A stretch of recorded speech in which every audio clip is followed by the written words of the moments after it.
Hey everybody, and welcome to another Deep Dives. We are going on an adventure today. An adventure, you say? That's right, but we don't even have to leave this studio. We're diving into a children's story called The Secret Space Club. Oh, neat. Tell me more. Okay, so in this story we meet three friends, Alma, Sarah, and Joseph, and they start a space club. A space club. I had a treehouse club when I was a kid, but never a space club. Well, this space club is really something. Their spaceship is their backyard. Wow, their imaginations must be running wild. Yeah, and they use a blanket for their spaceship and a toy telescope to look at the stars. I love that. When I was a kid, I used to use a colander as a helmet.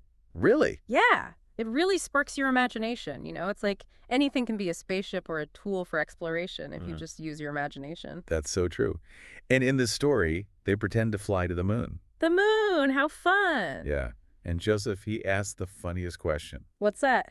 He asks if astronauts brought any cheese back from the moon. Oh, that's adorable. It's like he's thinking we eat cheese on Earth, maybe there's moon cheese too. Exactly. Kids are so funny and curious. It's great. It really is, and it's how we learn, by asking questions and trying to figure things out. Exactly. Speaking of figuring things out, the story mentions craters on the moon. Those big round dents you see. Ah, yes, craters. They're fascinating, aren't they? Yeah. Can you tell us a bit about them? How are they formed? Okay, so imagine you throw a pebble into a sandbox. What happens? It makes a little dent. Right.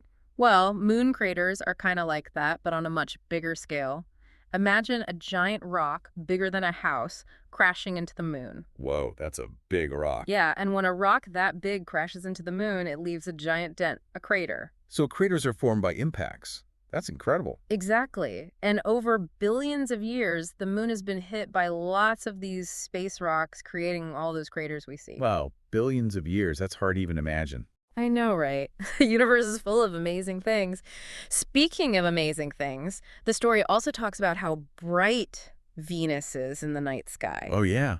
Joseph even thought aliens were using Venus as a giant mirror. Haha, that's classic Joseph.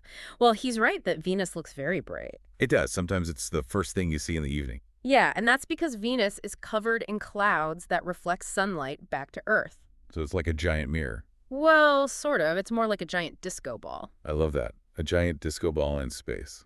So cool. It is pretty cool. Venus is actually the brightest planet we can see from Earth. Wow, even brighter than all the stars. You bet. So remember how Alma, Sarah, and Joseph made their own constellations in the story? Oh, yeah, with the glow-in-the-dark sticker. Yeah, I love that part. Joseph makes one shaped like a cookie and calls it the flying cookie. That's so creative. Making your own constellations is a fun way to learn about the night sky. It is. You can connect the stars in your own way and imagine all sorts of pictures and stories. Exactly. It's like creating your own secret code in the stars. I love that. Well, that's all the time we have for today's deep dive. Thanks for joining us on this adventure into space. And remember, the next time you're outside at night, look up at the stars and see if you can find the flying cookie or even make up your own constellations. Who knows? Maybe your constellation will become famous someday. And that's it from us. Until next time, keep exploring. Bye, everyone. See you later.